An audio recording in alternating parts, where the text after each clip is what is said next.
Good afternoon, everyone, and welcome to the WADI Results Webinar. We'll get started right on time so we can finish right on time. My name is David Toft. I will be the moderator for this session. And let's get started. The WADI full title is the Innovative Airborne Water Leak Detection Surveillance Service. It is an ongoing project. We'll finish at the end of July with financing from Horizon 2020. It's an innovation action. Please see, there's details of our website, and you can go there and to get information about the project, including also our report about results upcoming in the next days. The project coordinator is youris, and the scientific coordination is provided by the company Onera.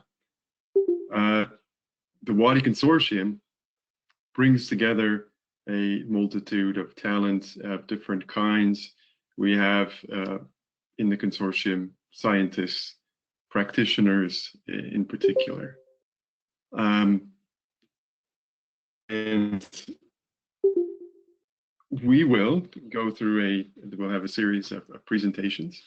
First, we'll start off with a foreword by our EC project advisor. Then we'll have an introduction by youris about WADI.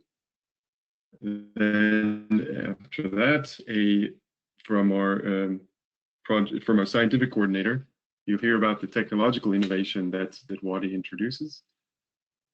Next, about the results of some of the demonstration and pilot testing that was done from LNEC. The Circe will present the economic benefits of WADI, of the application of the WADI service. Then our legal experts will offer a policy perspective, and one of our practitioner companies will discuss end users' requirements and different paths for exploitation of the results. We'll finalize that with a short Q&A session. Please let me remind you to write any questions you may have directly into the chat. And given the format of the webinar, we'll reply just to a few questions at the end of all presentations, rather than after each presentation. Okay, so without further ado, first we'll hear from our EC project advisor, Ms. Blanca Saez-Lacava, who will provide a message of introduction for us, and this message provides the context for the WADI project. And I think this is a recorded message, so here we go.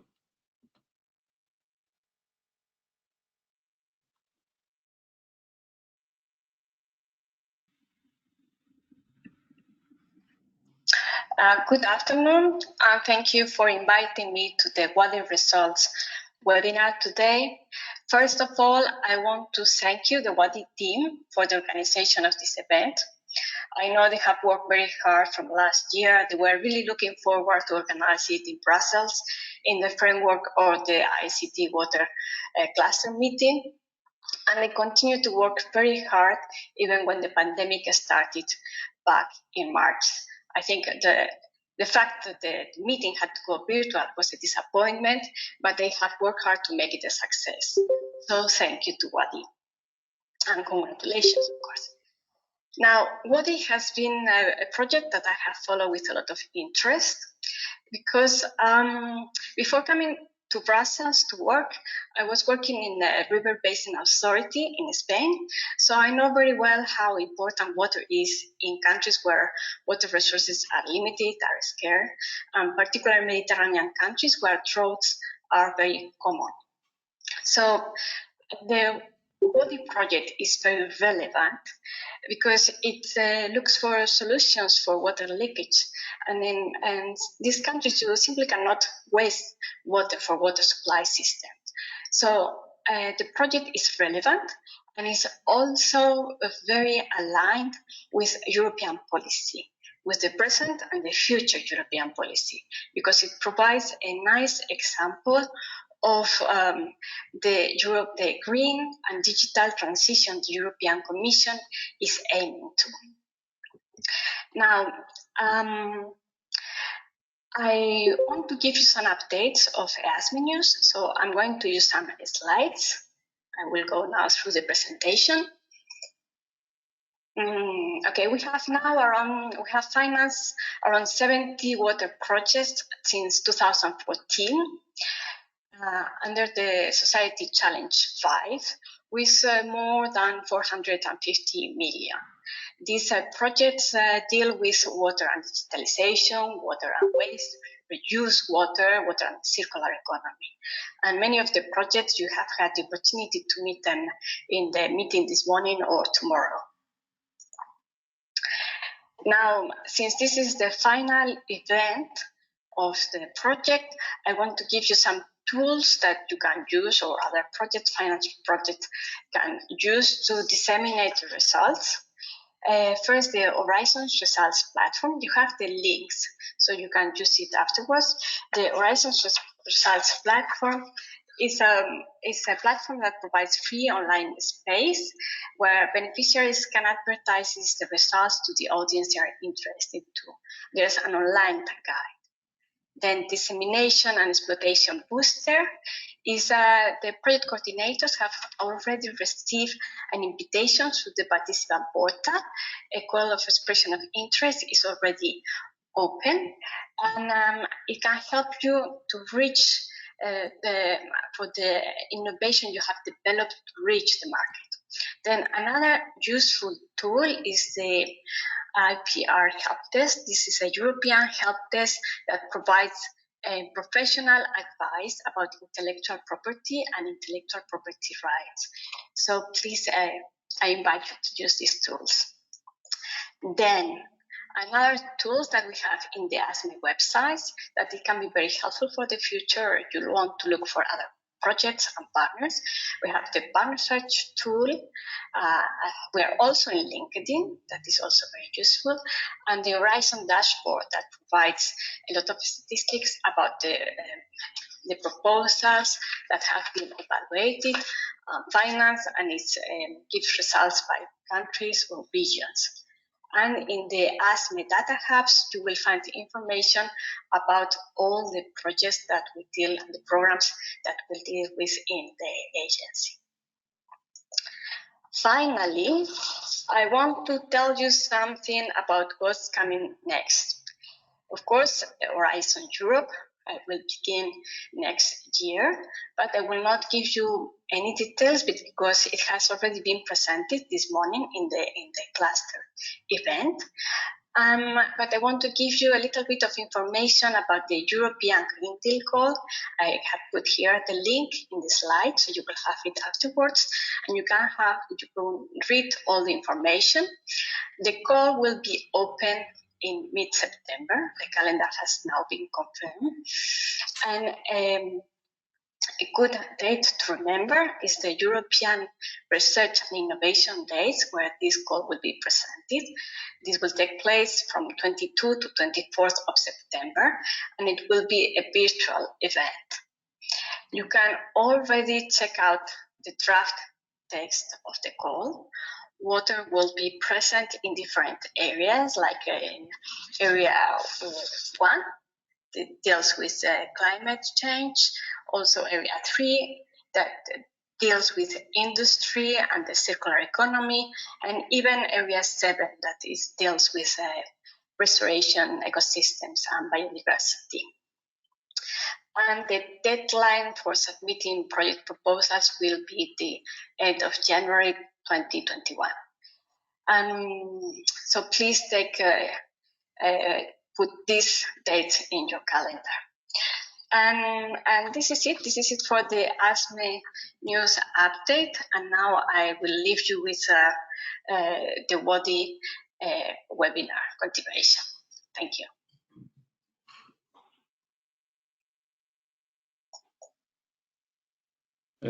Thank you, Blanca, for providing the project content, as well as as well as giving us some perspective for opportunities that are coming up.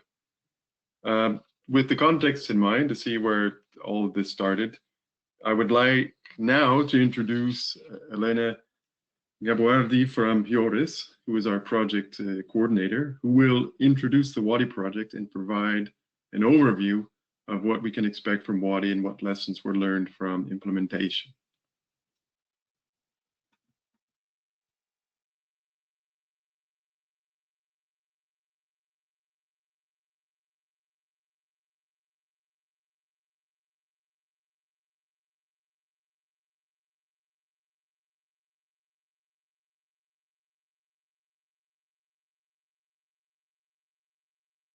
Just a few minutes or a few moments while Elena gets set up.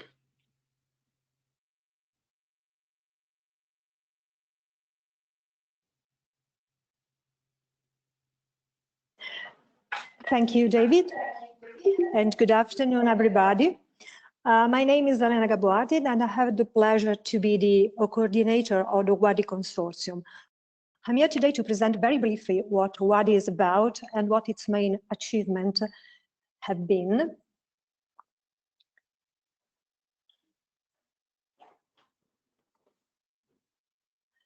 Okay, the WADI project started in October 2016, and this project was designed with the aim of addressing the Horizon 2020 challenge of building a water and energy efficient and climate change resilient society. And the objective of WADI was to develop an airborne water leak detection surveillance service for detecting leaks in water infrastructure outside urban areas.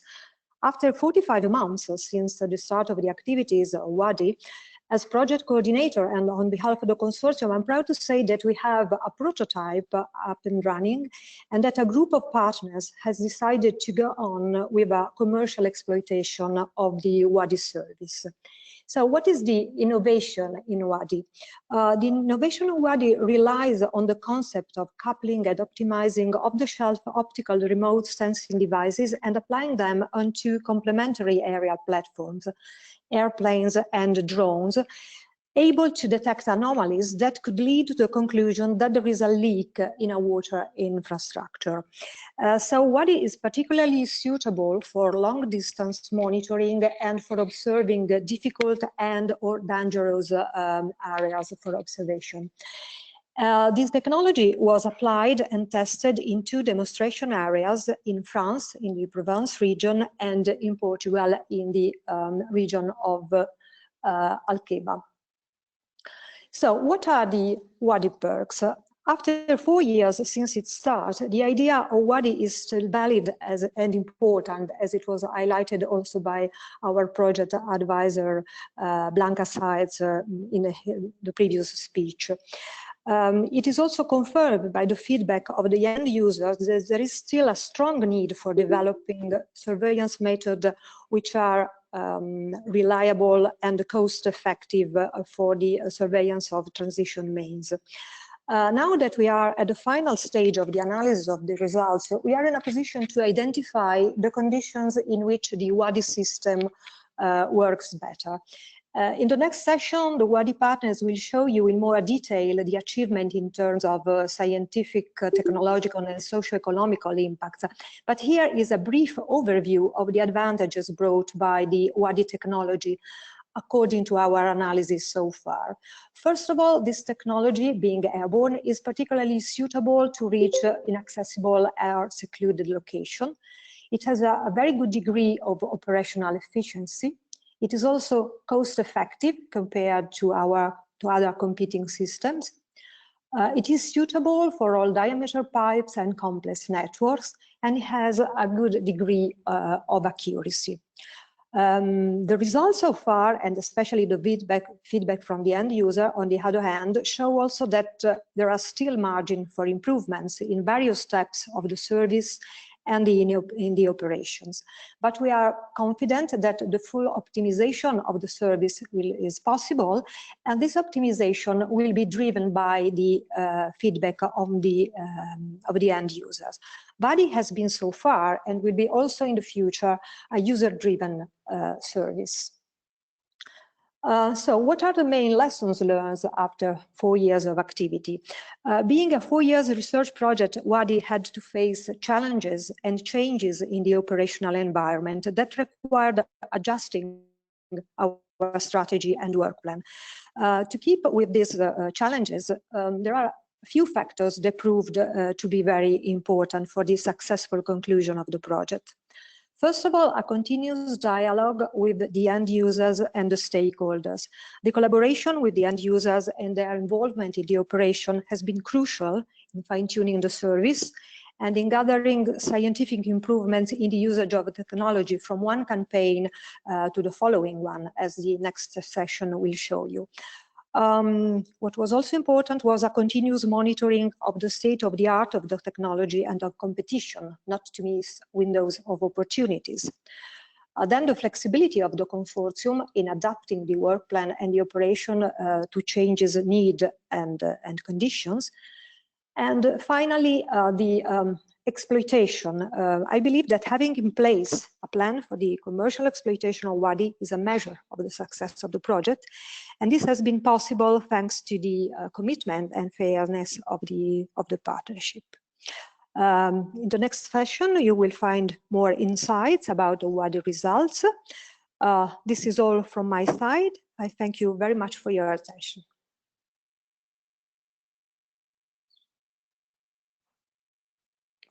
Thank you very much, Elena, for that introduction to WADI. Comprehensive.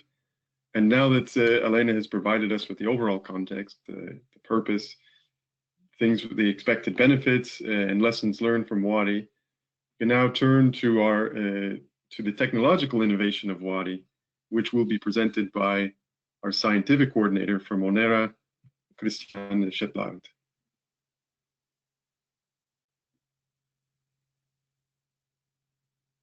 And let's see if he's ready to go.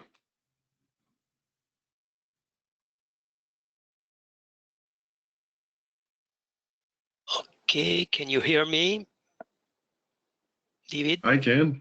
Yeah, yes, okay. I can. I think we all can. Do you see the presentation? Right. Yes, the presentation? Okay. Thank you, David and Elena. Good afternoon, everybody. Thank you all for coming today to this webinar dedicated to the WADI's results. First, I'm going to introduce myself. My name is Christian Shetland, research engineer and WADI project manager for ONERA, the French Aerospace Lab. And I'm here today on behalf of the WADI consortium to talk about the airborne water leak detection surveillance service focused on WADI's technological innovation.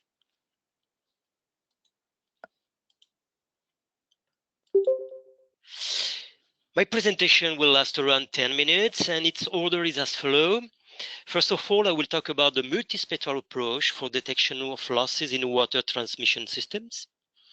Then I will move on to how this methodology has been applied and validated with airborne and drone platform in France. Thirdly, I will discuss on the assessment in operational environment of this water leak detection technique in Portugal. And finally, I will conclude by summarizing the main technical successes achieved by the WADI technique. Use of ground measurement technique for water management, like pressure differences, acoustic sounding, or ground penetrating radar, are often difficult or inadequate for leaks detections in distribution system out of urban areas, and on the other hand, expensive for large monitoring. In case of damage on buried pipes, water rises at the surface by capillarity action and ends up on the soil or in the vegetation. A part of this water goes back into the atmosphere by evaporation or evapotranspiration, but water leaks in buried mains lead to change of physical characteristic of the ground, temperature, soil moisture, nature of vegetation. Optical remote sensing method is a relevant solution for detecting anomalies regarding ground moisture, vegetation water content, and thermal effect. The WADI multispectral approach was gradually developed during the project in 3 stages. The first one was the assessment of the optimal wavelengths during trial performed over SCP network in France by using an aerial platform equipped with 2 hyperspectral cameras and an infrared camera. The second one was the selection and the integration of the WADI sensors system on both manned and unmanned platform and the validation over the SCP network. The last one was the validation in operational condition over EDIA water transportation means in Portugal of the WADI system, sensors, onboard and at-ground data processing intended for the detection of water leaks. What is the triangle method? If we represent by a graphic temperature versus vegetation cover fraction, what do we observe? For a given variation in soil water content, the variation in temperature is not the same over bare soil and over vegetated soil. As a consequence, the sense infrared radiation from a mixed pixel is a mixture of radiation coming from bare soil and from vegetation. However, the temperature scale is different between bare soil and vegetated soil. So it's necessary to introduce a differentiated scale, temperature-dependent humidity scale, which varies according to the vegetation cover fraction. Combining temperature and vegetation index like NDVI or ICVI leads to so-called triangle method. The vegetation and cover fraction can be inferred from a series of vegetation index, among them the NDVI, which is evaluated from the red and the near-infrared signals provided by an additional camera.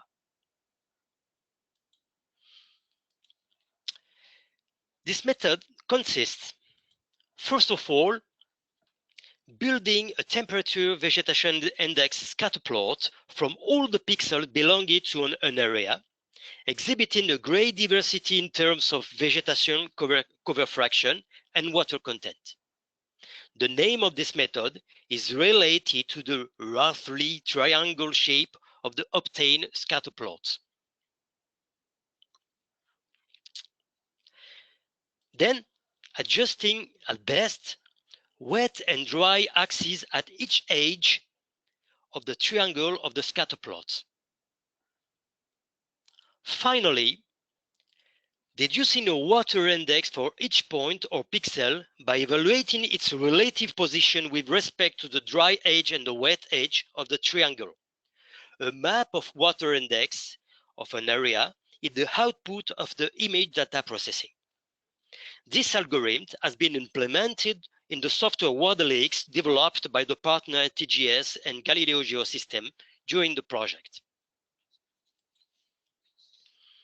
The first airborne remote sensing campaign was conducted during February, April, and July 2017 over several areas covering the water network infrastructure of SCP to evaluate the applicability of the temperature vegetation index space in a water leak detection method based on airborne data.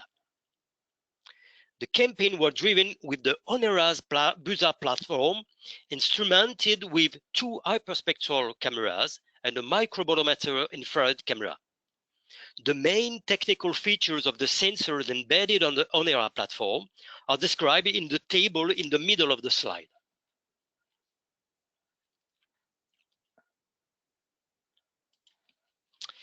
Here are some results of the French campaign over the site of Esparon near Aix-en-Provence. On the top of the slide, you can see airborne imaged vegetation index and from thermal infrared camera. On the bottom of the slide, a scatter plot in the graph vegetation index versus normalized temperature of this area, and a water index map of Esperon site. It's the final result image data processing. You can notice, highlighted by the red circle, a dark shadow on the right side of this water index map. It is a natural flow detected by the software WADI leaks and confirmed on the ground by the SCP technical team and ONERA team.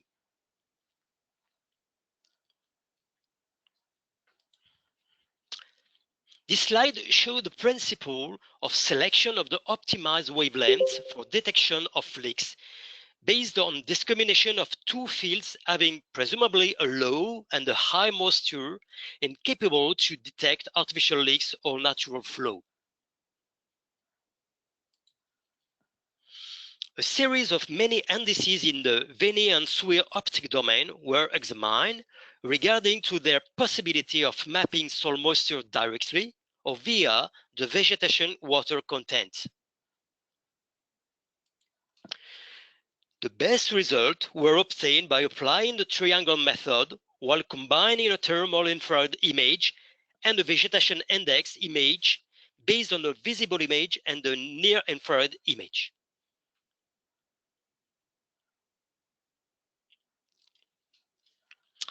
So equipment for the two complementary platforms was purchased and integrated by the two partners, Air Marine and Galileo Geosystem, with the support of the NTGS partner. This slide shows the aircraft platform from Air Marine equipped with the WADI sensor system.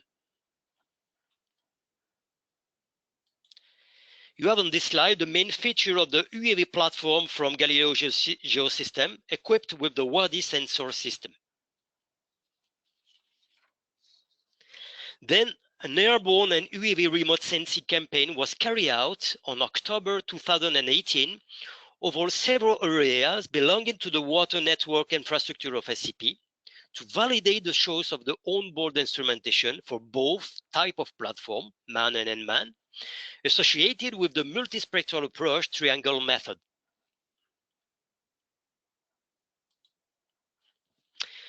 A second airborne and UAV remote sensing campaign was performed to validate the WADI technique at different scales by means of a manned aircraft platform and a UAV, with data acquired in May and September 2019 over an area belonging to the EDIA company in Portugal with artificial water leaks and natural water flows.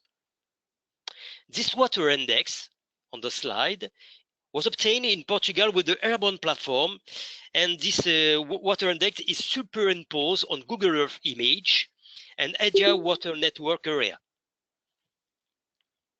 A close-up around an hydrant showed the intense signal due to the artificial leak.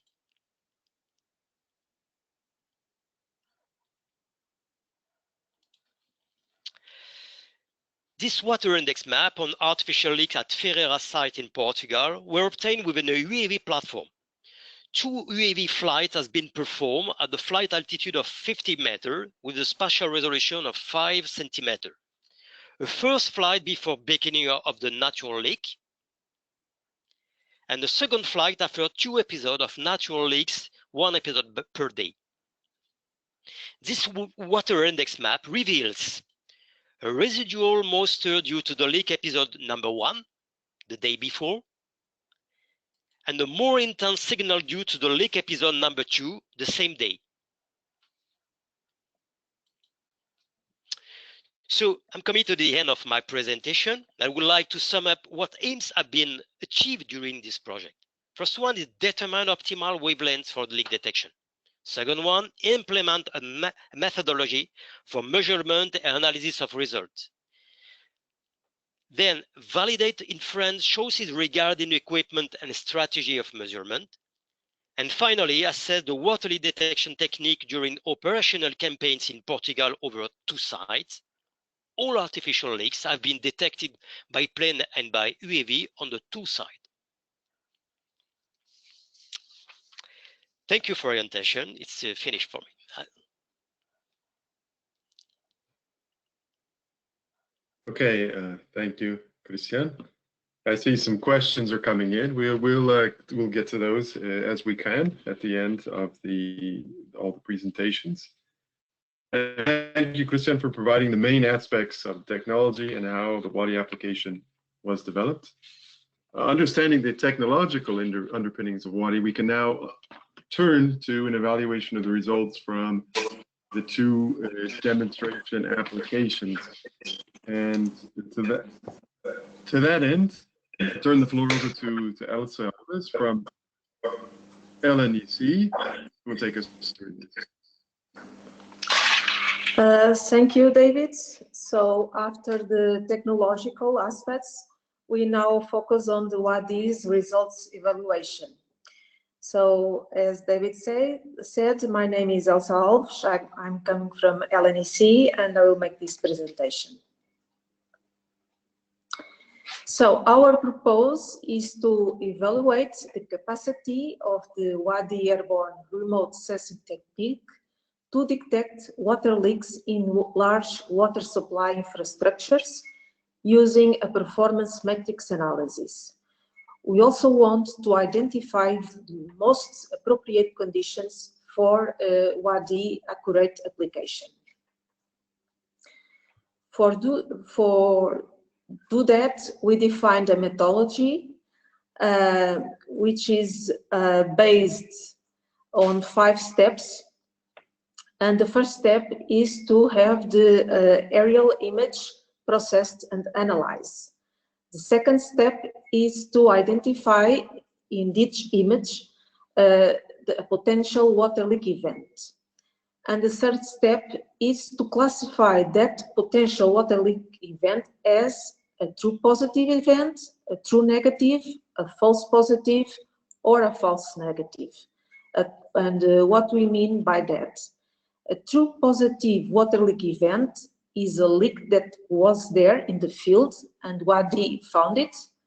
A true negative is there was no leak in the field and WADI found none. And a false positive, there was no leak, but WADI indicate there was one. And finally, a false negative is there is a leak, but WADI did not detect it. These 3 steps were performed by our partners in the WADI project.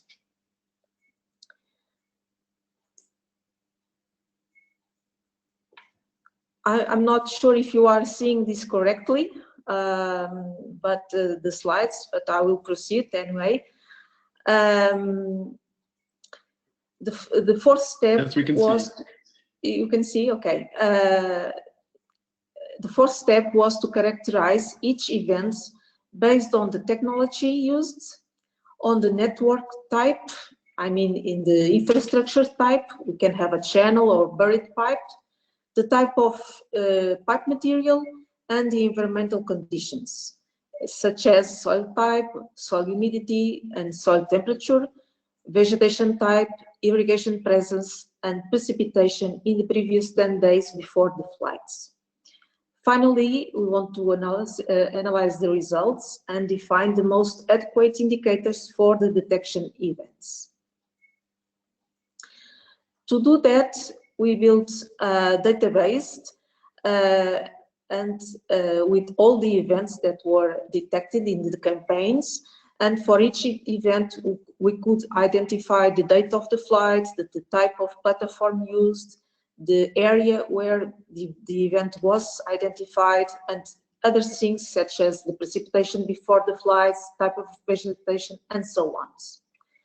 So in the WADI project, we identify 60 potential water leaks that included real leaks, artificial leaks, natural flows, and by natural flows I mean precipitation water retained in the soil, or for instance water from irrigation of the agricultural fields, and no leaks. So let's show some results. First, the type of events that we found in the campaign. So as I mentioned, we had real leaks, artificial leaks, natural flows, and no leaks. From the 60% of total events, we had 23% of real leaks, 30% of artificial leaks, 42% of natural flows, and 5% of no leaks. These events were then classified based on their identification in the image and confirmation in the field, and we have 32% of true positive, 15% of true negative, 38% of false positive, and 15% of false negatives. When we look to the overall performance of the WADI system in detecting water leaks, we got something around 50%. 50% of false classification or 50% of true classification. However, if we look to the global performance of the WADI system in detecting water in the soil, the percentage is much higher, is around 70%. But not all the water in the soil is a leak. It's just water or a natural flow. When we see, we also concluded that the type of platform used for the flights, airplanes or drones, doesn't seem to have much influence on the results. Both AAV and UAV provide the same amount of false classifications, more or less, and true classifications.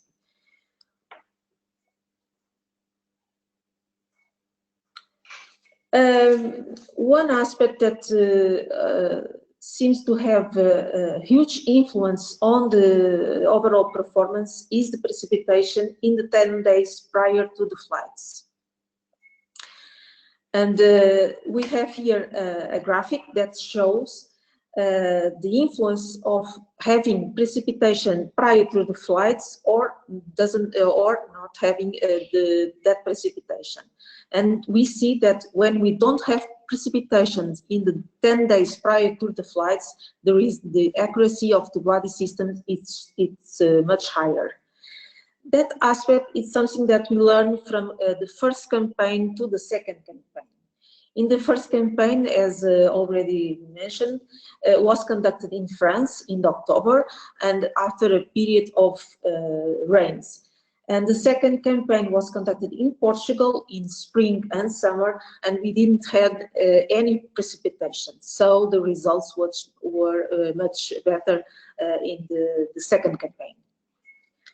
We also try to evaluate the influence of the type of vegetation and the type of soil on the results of the WADI system. For that, we had to classify the type of vegetation that we found in the field. We had bare soil, crops like corn or other type, mixed areas with trees, crops, bare soil also, and we have one event in the area with bare soil, water and concrete, and we have also forest zones. As we can see, areas such as with the bare soil, crops and mixed areas are the places where WADI is most successful in providing good results. However, forest areas seems the places to avoid in applying the WADI system.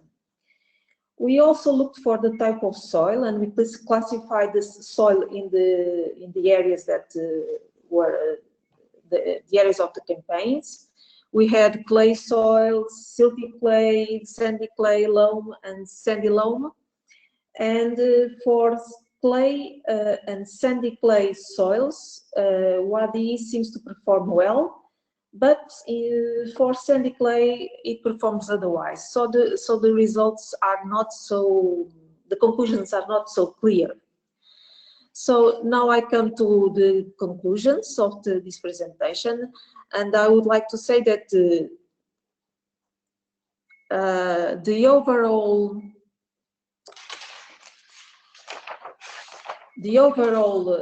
performance of the WADI system in detecting true water leak events is about 50%, as I mentioned before.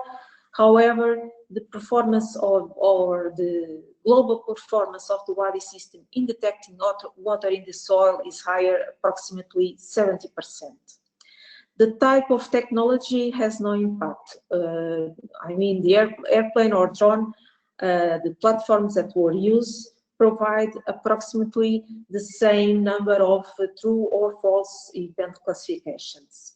The type of vegetation seems to have a major impact since agriculture zones characterized by bare soils, crops, or mixed areas are the places where WADI technology is most successful. We should avoid, it seems that we should avoid forest areas.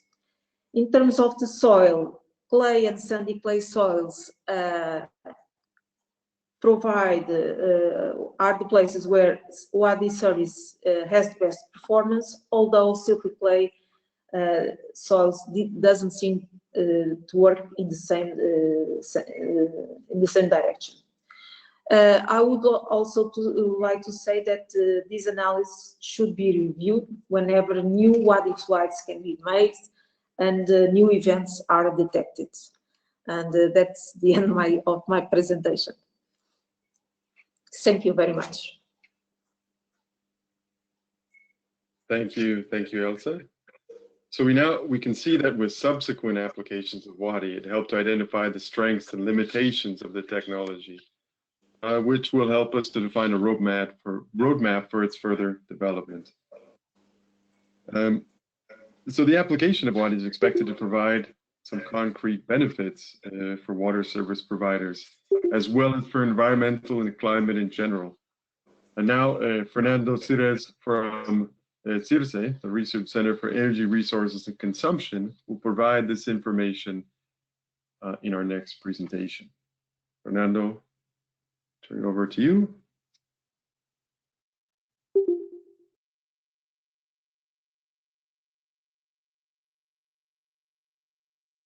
Okay, thank you, David. Sorry, I have my microphone mute.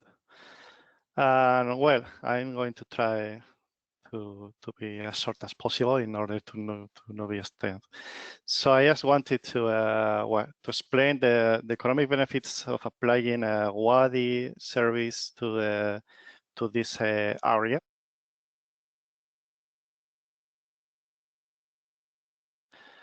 So what we did during the project is to apply the MAES methodology in order to evaluate the provisioning services, ecosystem services, to two areas, to Alqueva and to Provence. Just wanted to highlight that they are more or less, in terms of kilometers of pipes, they are more or less similar, but they are very different. So in the case of Portugal, there are no hydroelectric power plants, no forests, no fishing, no groundwater, and no any water treatment plant. And in this area, what we did is to evaluate the water consumption applied to crops, to bovine farms, and to human uses. And in the case of Provence, the three areas under study are separate. And in this case, we have everything that is not presented in the other area. I mean, we have forests, we have crops, but mostly wine gas. We have underground water treatment, some industries, urban, and some farms. So what we did is, by applying the MAES methodology to evaluate the provisioning services by means of thesis indicators, and then what we did is to convert this into economic impact and to water use. So, for example, in the case of Portugal in Alqueva, mostly of the water is as you can see, it's used in order to irrigate crops, mainly olive trees, and some of the water is sent to some bovine farms, and the rest is to provide some human water to a small village located in the area. And when we did this analysis, what we assess is that in this area, and it's confirmed by by the water supplier is around 27 million of cubic meters per year. And in the area, this water provisioning has more or less an economic impact around 31 million euro per year. And we did the same in France, and what we obtained is that in this case there are something similar in terms of crops, but in this case we also have some forest maintenance, and we have larger water supply for human purposes. And in this case, the amount of water is lower, just 9 million of cubic meters per year, but the economic impact in the areas was more or less 46 million euro per year.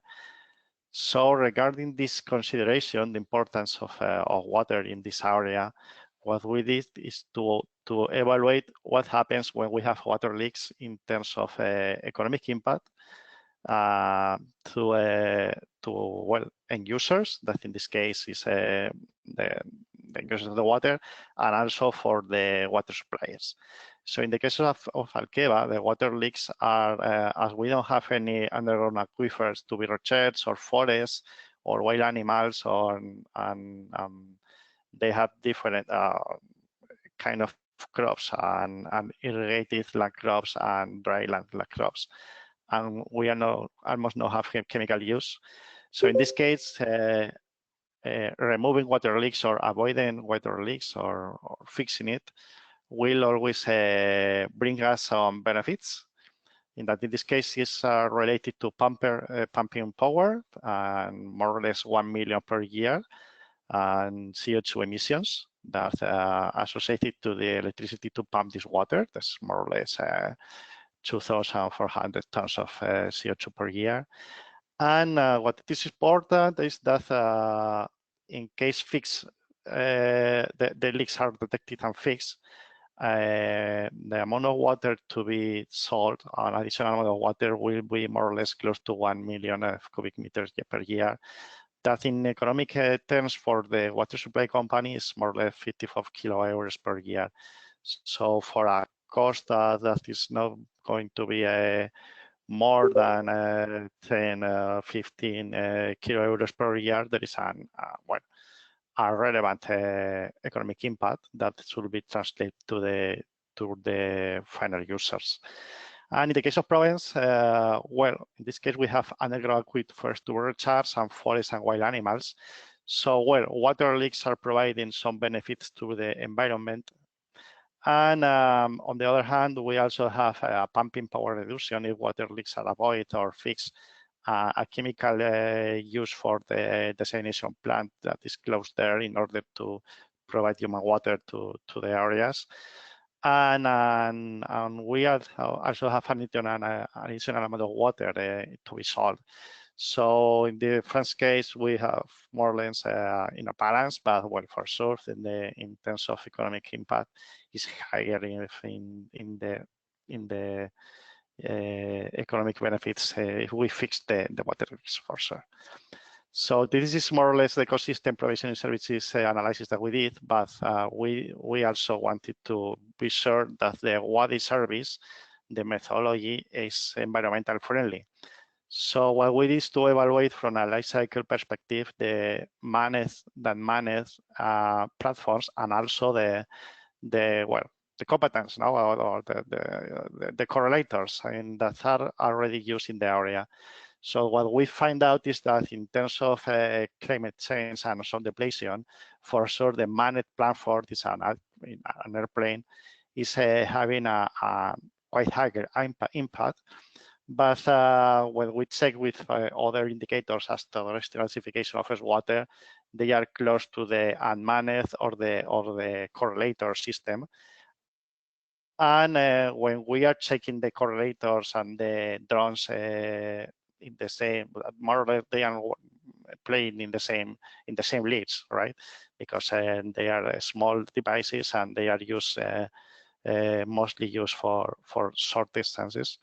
Well, we can see that they are presenting more or less the similar environmental impact, and in some categories one is worse, in the other one is better. But we can, well, I would like to say that WADI service as at least in the same environmental impact that current technologies. And well, thank you, David. And well, for sure, if there are some questions, maybe later we can answer them.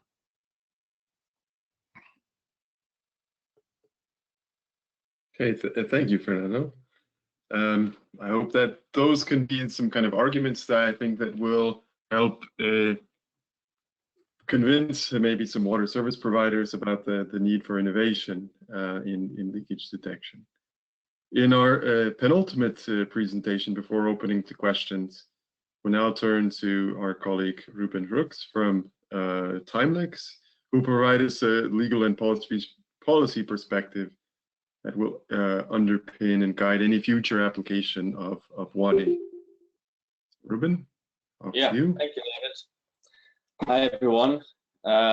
Welcome to this this almost final session of the WADI project. I would briefly want to go with you through some of the policy insights that we gained during this project, and where we specifically looked at legal developments, policy developments within different countries that may have an impact on the exploitation of a service such as WADI's.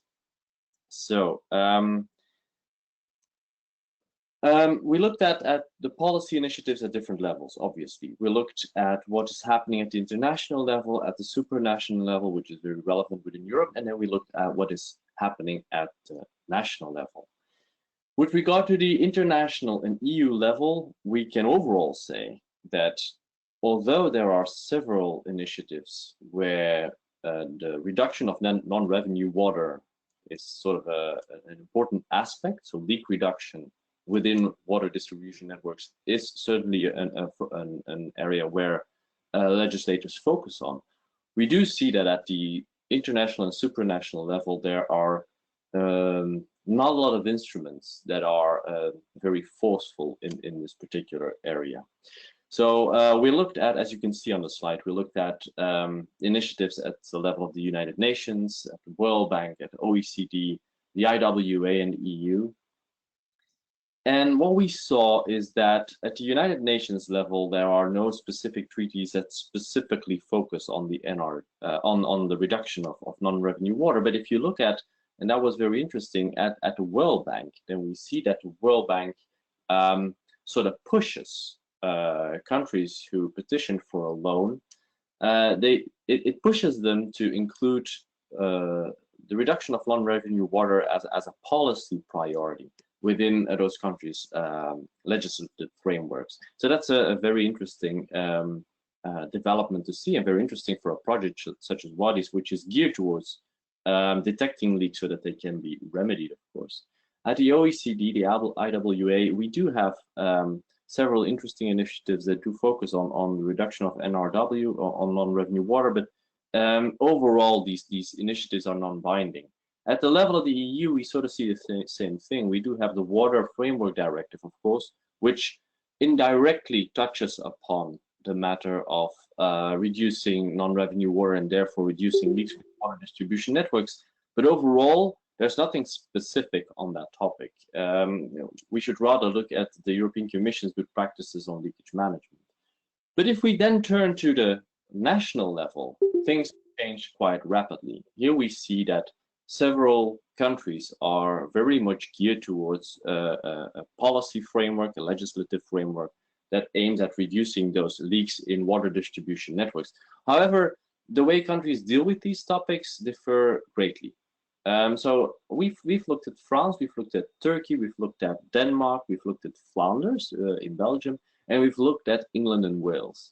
And we've seen that, for instance, in England and Wales and in France, we do have a strong policy framework that is focused on reducing non-revenue water in water distribution systems, but some countries focus on reducing those leaks within their drinking water distribution networks and not so much in raw water distribution infrastructure. However, for England and Wales and for France, they do focus on raw water infrastructure as well. So that is a very interesting concept, of course, for WADI, which is specifically geared to raw water distribution networks in rural areas. So that is a very interesting development. If we then look at Flanders, a region that is particularly dry and has a lot of benefit to gain from reducing water leaks in its distribution networks, and we see that there are hardly any binding legal obligations related to reducing non-revenue water. Moreover, the water utilities are not incentivized or are not given the financial tools to invest in good leakage detection systems. And we see that same approach in England and Wales as well, where where water utilities are not allowed to play with the prices for water in order to fund innovative leakage detection systems. Turkey is also a very interesting case, because in Turkey there has a legal framework for the reduction of non-revenue water has been introduced quite recently in the last few years, and there we see that well, the policymakers are very much geared towards these type of leakage detection systems. However, the policy framework itself is not technology neutral, which is of course very interesting for WADI to take that into account. Moreover, it should come from the resources that municipalities have available, and they don't have a lot of money. And then we have Denmark, where the tax system is leveraged to incentivize water companies to invest in leakage detection system and leakage reduction measures, and take reduction measures, of course. And there we see that tax system has shown to be very, very effective. And Denmark also invests a lot of resources into innovative leakage detection system, which is of course very interesting for an innovative solution such as WADI's. So this is sort of the gist of the legal and policy analysis that we did within WADI. If there are any questions, then we are of course very happy to answer them afterwards if we still have time. So back to you, David.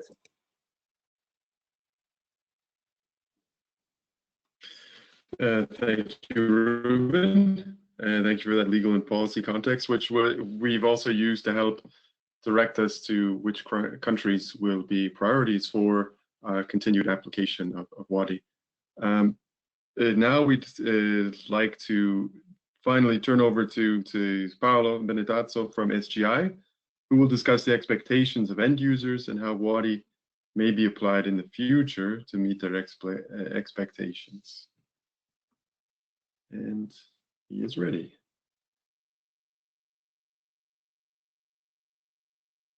Hello, can you hear me? Yes, we can. Please go. Great. Sorry. Thanks, David, and hi, everybody. I'm Paolo Benedazzo, and I'm representing SDI Studio Gal Ingegneria.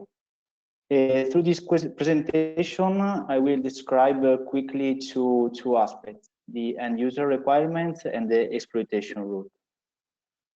Starting from the end user requirement, we need to say that the end user committee was appointed at the beginning of the project, composed by 5 entities, 4 water utilities and 1 university. In particular, SCP and EDIA were also part of the consortium. At the beginning of the project, water companies were asked to identify and define short, medium, and long-term needs. Therefore, end-user requirements were collected through direct interviews and questionnaire. The final goal was to outline end-user expectation from WADI in terms of information to be provided, frequency, and output in general. And here we report some of the initial requirements and if they were achieved or not at the end of the project.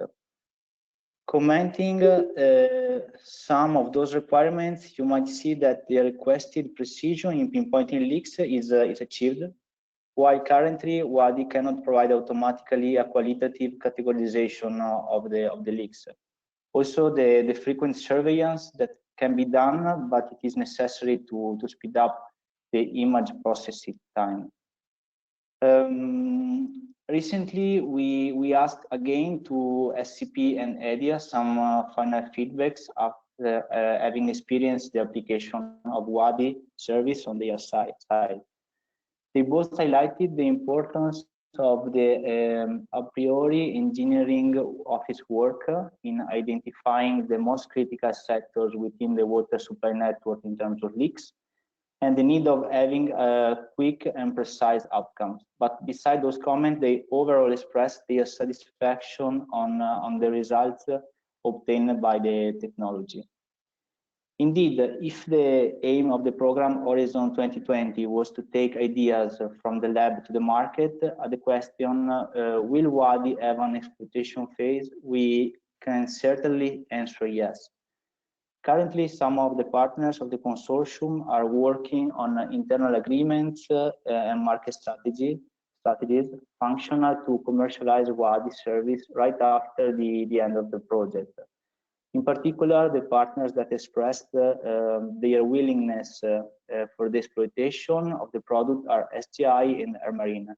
SGI will take care of the commercial activities, bringing the expertise in the field of leakage detection, while Air Marine will manage the flight operation, both with planes and drones, and the data processing, as well as the technology development.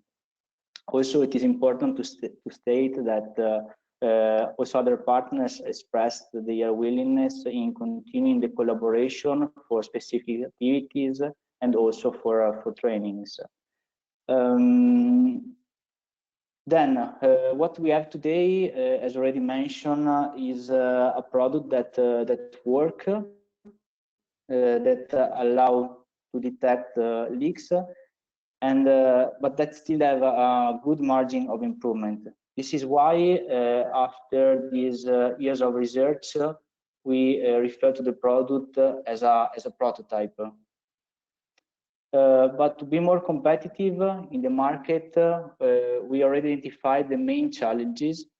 So besides improving in the point highlighted by the end users, we need to focus on some other aspects, like creating a larger database for performance characterization. We need a further payload development and further software development, as well as we need to improve the efficiency. So the WADI partners that will enter in the exploitation phase expect to develop such improvement in the next year. Indeed, the aim is to have soon a final product and to offer to the water utility company an effective and reliable service for the leakage detection. So that's all. Thanks, David.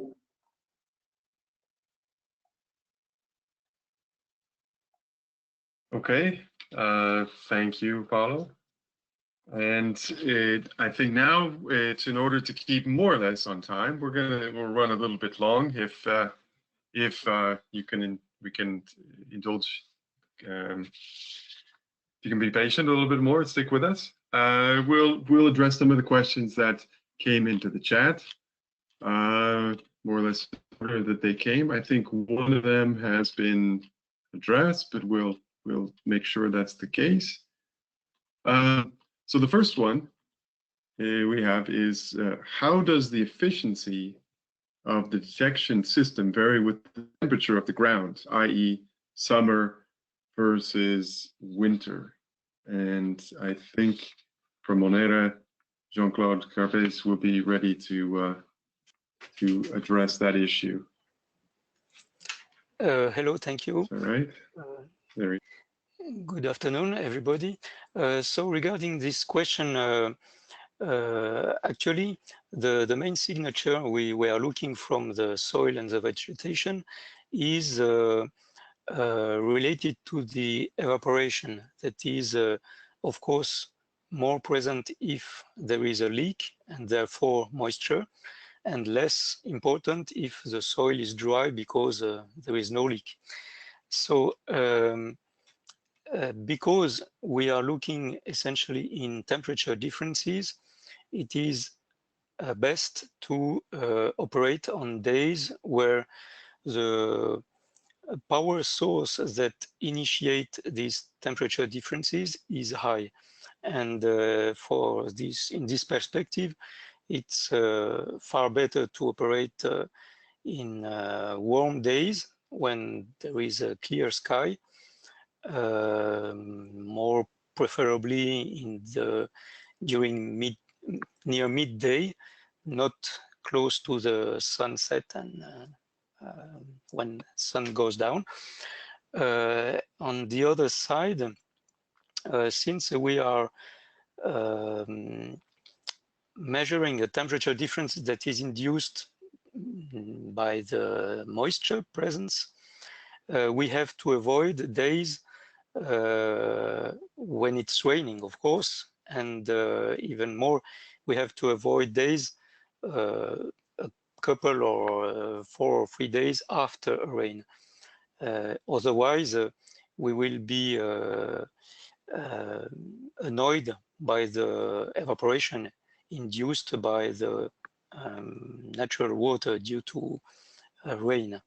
And in the same perspective, regarding another question that was asked, how do you distinguish a leak from a shallow aquifer or wetland? Essentially, we cannot. We only detect temperature differences due to evaporation. And if over a wetland, there will be evaporation also. So we can distinguish them as we did in Portugal, for example, by analyzing the slope of the terrain, for example. And for example, of course, thermal signatures that would be detected uphill of a canal can be discarded in this case. It cannot be the consequence of a leak. The leak would be seen downhill. And so there are some tricks that can help us to separate the true leaks from annoying artifacts. Then there was a question regarding the image update frequency. I don't understand exactly what the author meant. Actually, the detection is performed by flying with a plane over several kilometers. And in the case of the UAV, the flight is performed over a few tens of hectares. And so in the first case, it takes in the range of 1 hour, depending on the length of the flight lines. In the second case, it's about the same or about less, so quarter of an hour.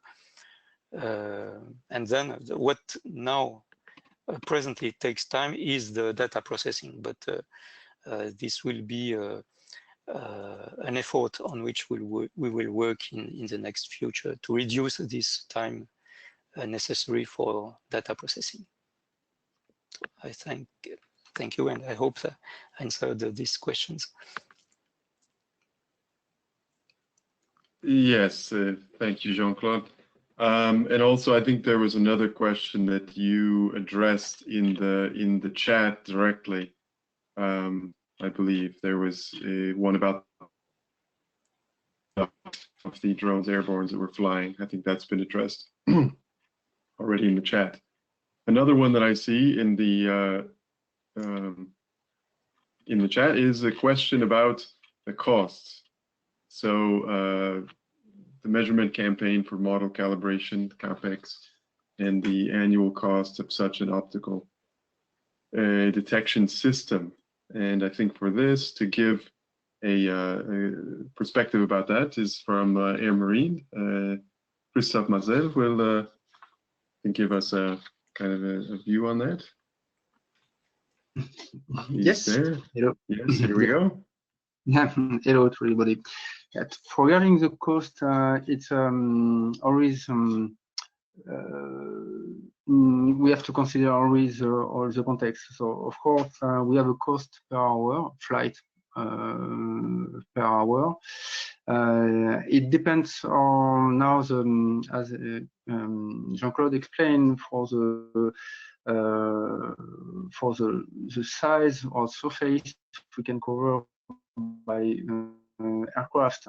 It depends on if we are considering a piece of land which is quite large, because by aircraft we can cover hundreds of square kilometers efficiently. But if we have to cover different piece of land or different part of different scattered area, it will take time to go to one to another. So it really depends of the configuration of the area we have to cover. But at the end, the cost, the unit we have to consider is the flight per hour. Here for WADI we used a twin engine, so Tecnam, which is quite, let's say, it's not very costly aircraft. It's a professional usage, and we had a specific payload and configuration on board, which is quite expensive in that case. But we are speaking about hundreds of euros per hour for usage, and it's a matter of combining this price by the number of hours we need to cover the area. So I cannot answer for a specific price because it really depends on the context. But yes, it's we have this metrics, let's say, saying that we have so hundreds of euros for the cost per hour, and after that we have to analyze and understand what we are looking for as the area to scan. What we could say is that obviously for large areas, the aircraft is very cost effective. Man aircraft are very efficient to and very, let's say, productive approach. And for small area, we can consider the drone will be more more cost effective. Let's say if we have to just consider some hectares of scan area. So we have to play with the two systems, depend of the size of the area and also the right of let's say the authorization to fly, and because also this is part we have to consider the cost and the operational constraint.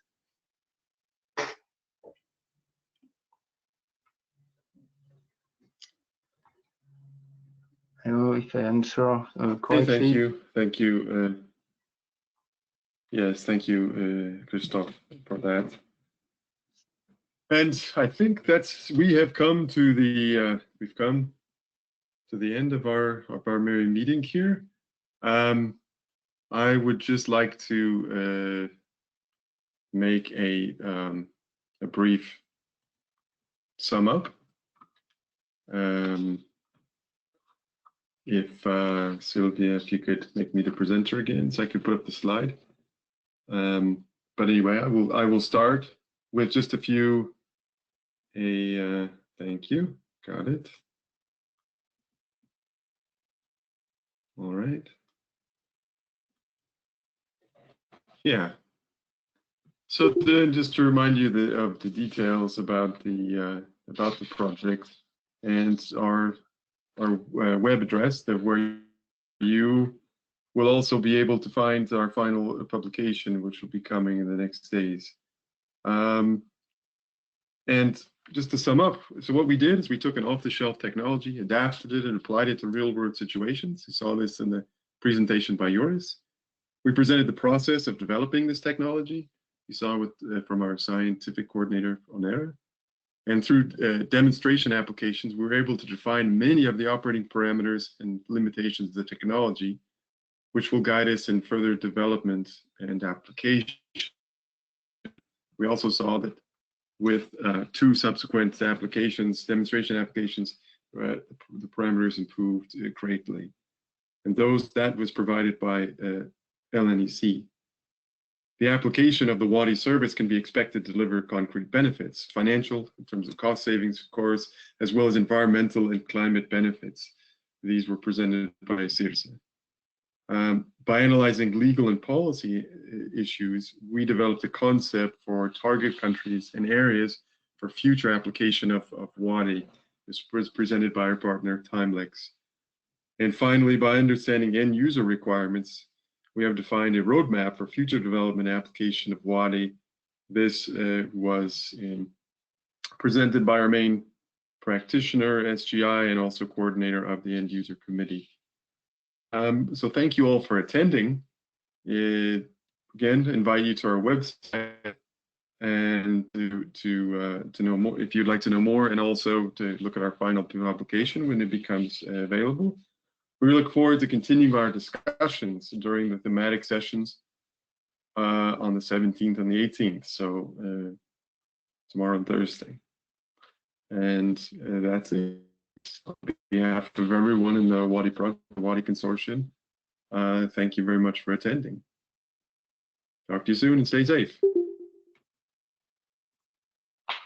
Thank you, David. Bye.